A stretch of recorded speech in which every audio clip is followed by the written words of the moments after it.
Начало года – традиционное время для подведения итогов. Как в условиях пандемии развивалась экономика республики, обсудим с первым вице-премьером правительства Башкортостана Рустамом Муратовым. 2020 год во многом был тушение пожаров. Конечно же, есть отрасли, которые просели. И, безусловно, одна из этих отраслей – это торговля. До прихода Ради Фаритовича главная позиция ведомств – это была сидеть и ждать, когда к тебе в дверь постучатся. Мы еще далеки до максимальных урожаев, которые в истории Республики Башкортостан были. Для достижения стратегических целей их нужно наибольшие усилия. –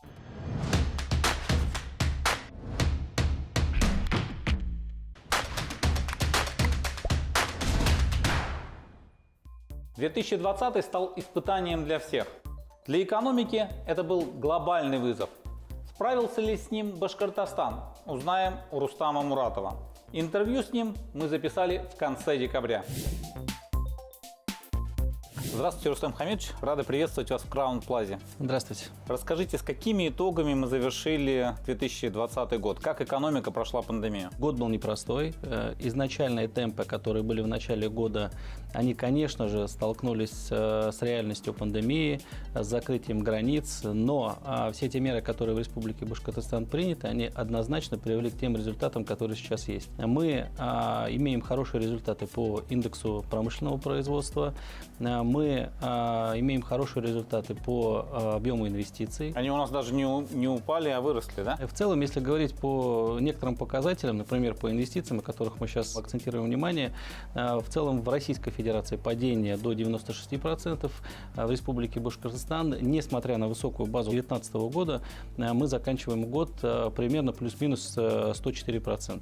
То есть плюсом. Да, и первый и второй пакет мер государственной поддержки привели к тому, что падение по малому и среднему предпринимательству одно из самых наименьших.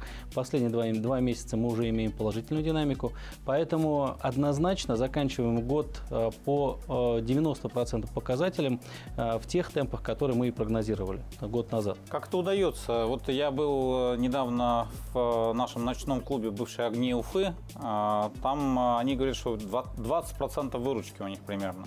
То есть, насколько я понимаю, вот крупные заведения, они реально очень сильно просели. В целом, конечно, считаем по экономике, но если уж говорить по всему кругу экономического оборота, валовый региональный продукт у нас, конечно же, упал. Не очень много, в целом 0,9% мы ожидаем по уровню 2020 года. Это очень хорошие цифры. Да? Мы думаем, что 99,1% валового регионального продукта мы закончим этот год. Конечно же, есть отрасли, которые просели. И, безусловно, одна из этих отраслей – это торговля, это покупательская способность, это закрытие, некий локдаун, который мы пережили. Если говорить о тех отраслях, которые наиболее подвержены, это, конечно, торговля, это, конечно, промышленность. В Республике Башкортостан специализация промышленности крайне важна. У нас 42, если быть точнее, 41,7% валового регионального продукта – это промышленность. К нашей пандемии присоединился и ОПЕК. Все ограничения, которые есть, и сокращение объема добычи нефти и перерабатывающей промышленности, мы, конечно, здесь имели крайне негативную динамику, но последние 2 месяца по промышленности мы также имеем уже положительную динамику. Очень надеемся, что мы все-таки выровняем нашу тенденцию и закончим год с цифрами 100%, 100,1% прогнозные цифры. Конечно же, это в ручном режиме, то есть это не позиция наблюдателя, не позиция статистики, это позиция финансирования проектов, это позиция работы Фонда развития промышленности Республики Башкортостан, который признан лучшим в Российской Федерации. Это поддержка и точная программа поддержки легкой промышленности. Поэтому в ручном режиме отрабатываем каждую отрасль. В ежедневном формате взаимодействия со всеми крупными предприятиями. Поэтому вот такие результаты. Если говорить об отраслях, которые, может быть, не просели, а даже выиграли, какие отрасли все-таки развивались, несмотря на экономические трудности? Как мы понимаем, пандемия открыла ворота для некоторых отраслей. Это, конечно же, фармацевтика, фармакология. И здесь в Республике Башкортостан в том числе хорошие цифры, хорошие перспективы. Есть инвестиционные намерения и инвестиционные проекты новые.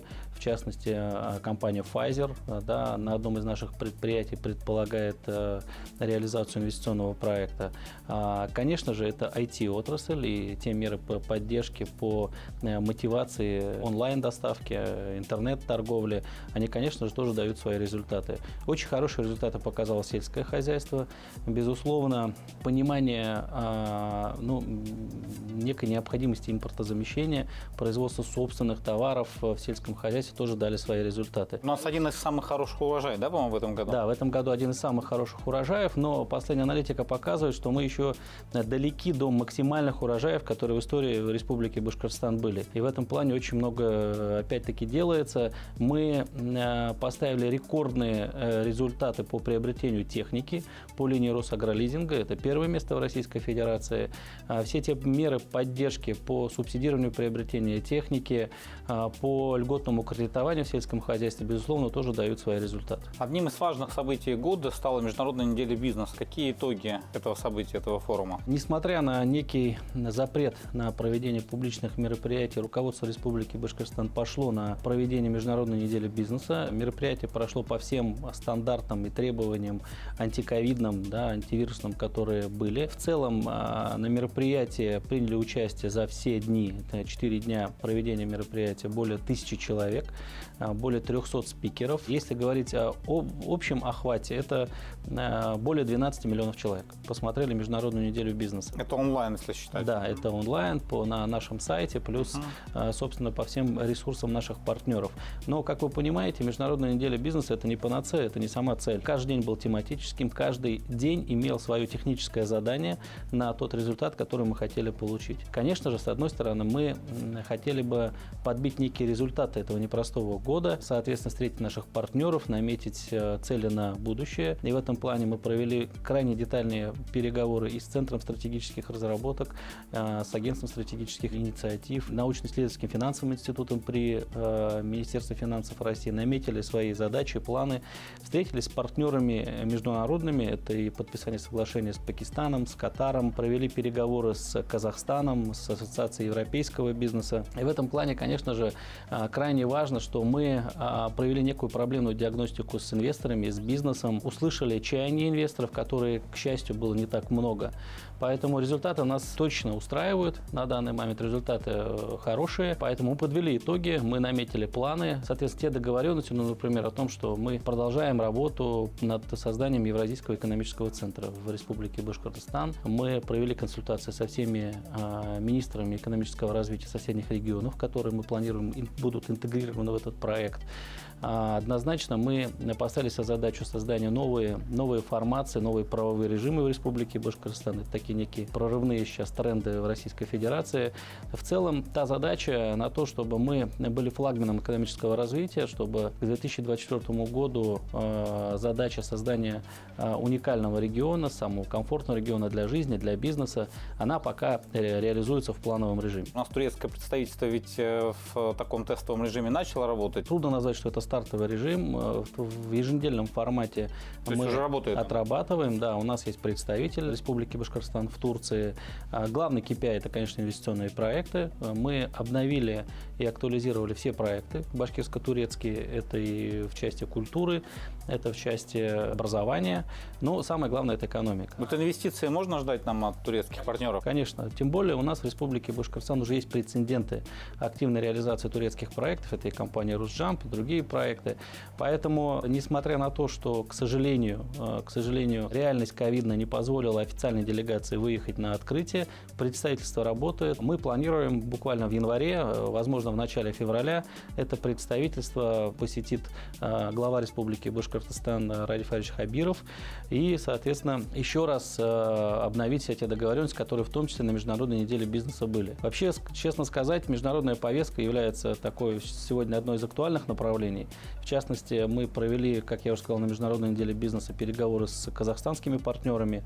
Поставленная задача в первом квартале 2021 года открыть представительство в Нур-Султане. Поэтому здесь тоже активная работа в этом плане ведется. Если говорить о прогнозе социально-экономического развития на 2021, 2022, 2023 год, какие вы ожидаете корректировки? Может быть, тот план, который был принят сразу после избрания Радифа Арича, он был достаточно амбициозный, но, насколько я понимаю, все-таки пандемия их немножко корректирует. Ведется работа над корректировкой указа 310, над всеми стратегическими документами.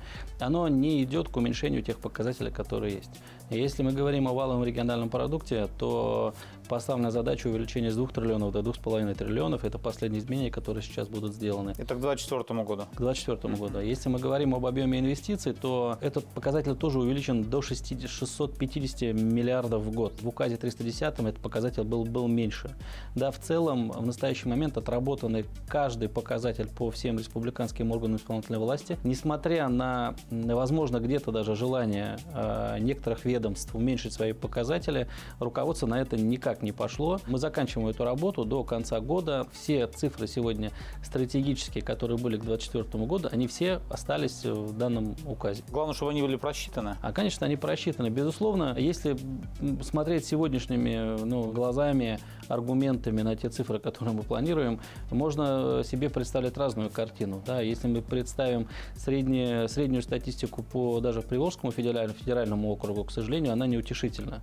Да, и по просадка больше, чем у нас по индексу промышленного производства, и по инвестициям, и по предпринимательству, в котором только 3 региона имеют положительную динамику. Да, такой вот сейчас вот выхода из кризиса. Это Башкортостан с наибольшим показателем, это Удмуртия и Татарстан. Поэтому, смотря чем аргументируем. Да, поэтому понятно, что для достижения стратегических целей их нужно наибольшее усилия. Да, как говорит глава Республики Башкортостан, не важно, какая игра, важно счет на табло. О том, как будет достигаться стратегическая цель стать лучшим регионом России, поговорим во второй части программы.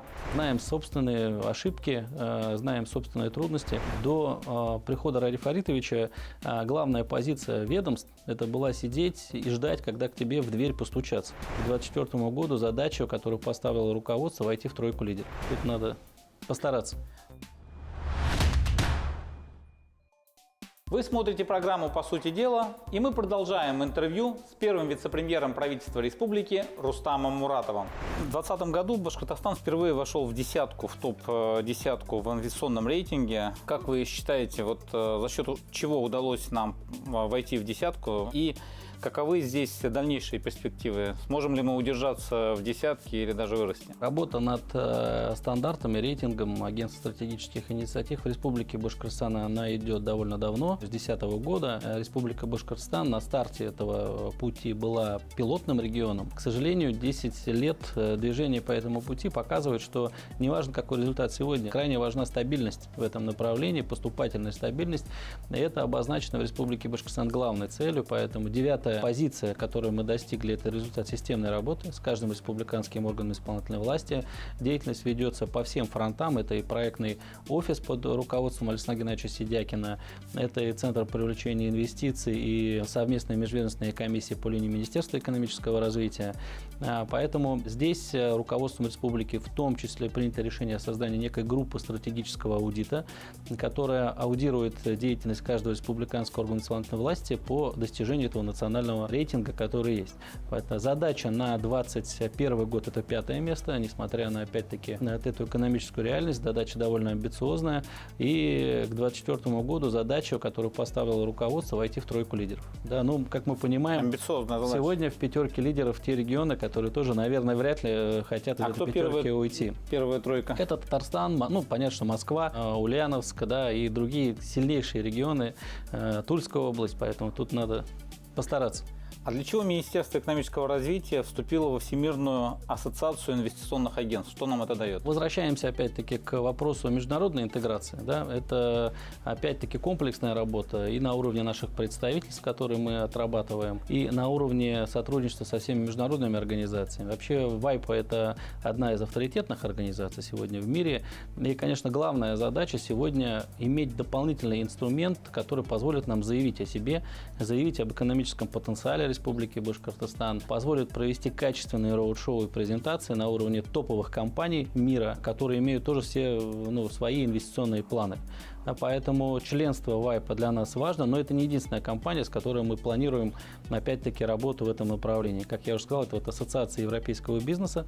В рамках Международной недели бизнеса мы наметили очень, опять-таки, такой детальный план, который будем реализовывать в 2021 году. Центр привлечения инвестиций, он создается, чем он будет заниматься? Он создан распоряжением главы Республики Башкортостан, создан этот проектный штаб. Это штаб, который не требует дополнительного финансирования.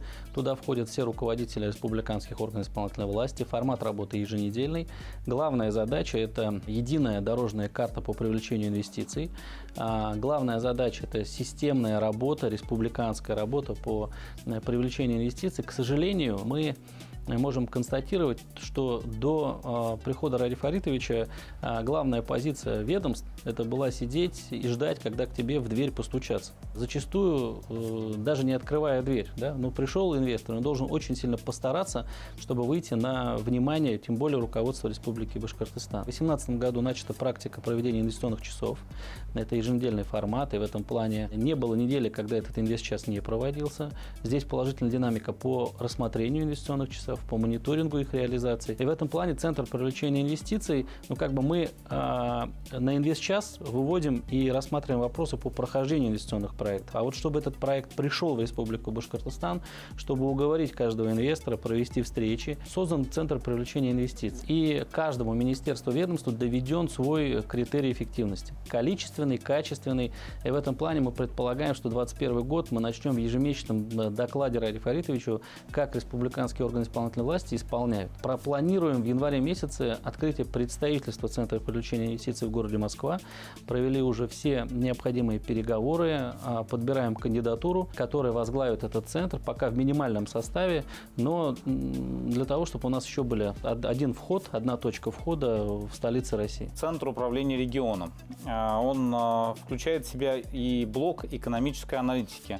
Расскажите, пожалуйста, как и где будет использоваться эта информация и как это поможет экономике? Задача сделать одним из лучших центров. Это не просто автоматизация или получение обратной связи от общества. Это не только получение тех горячих точек, которые сегодня интересуют общество в полении жилищно-коммунального хозяйства. Но прежде всего мы туда интегрировали экономический блок, как вы уже сказали. Важно сегодня получать ежедневную информацию по каждому проекту. То есть это и государственно-частное партнерство, как реализуются проекты в этой области. Это и мониторинг инвестиционной активности муниципальных образований. Это и реализация объектов по линии республиканской адресной инвестиционной программы. В настоящий момент все реализуется, почти все реализуется в ручном режиме. И это, конечно же, мы не успеваем за теми данными или, наоборот, данные не успевают за нами. Надо принимать решения сегодня, зачастую сиюминутно, поэтому создан такой центр. Он полностью по линии Министерства цифровизации со всеми республиканскими органами исполнительной власти созданы все необходимые рабочие группы. Премьер-министром правительства Республики Башкортостан поставлена задача в январе запустить этот центр управления республикой. Определен первый пул неких дашбордов или автоматических платформ, которые должны заработать. Еще раз, здесь опять-таки это не единственная деятельность. Да? Здесь Центр управления республикой, создан Центр стратегических разработок, одна из целей которого является опережающая система показателей. Да? В настоящий момент мы четко понимаем, что традиционная система стат-наблюдения, она не позволяет нам оперативно реагировать на те задачи, или на те проблемы, которые у нас есть. Если мы поставили себе задачу достигнуть больше результатов, чем среднероссийский темп, если мы поставили себе задачу стать лучшим регионом, конечно же, мы должны обладать всем инструментарием для того, чтобы принимать правильные решения.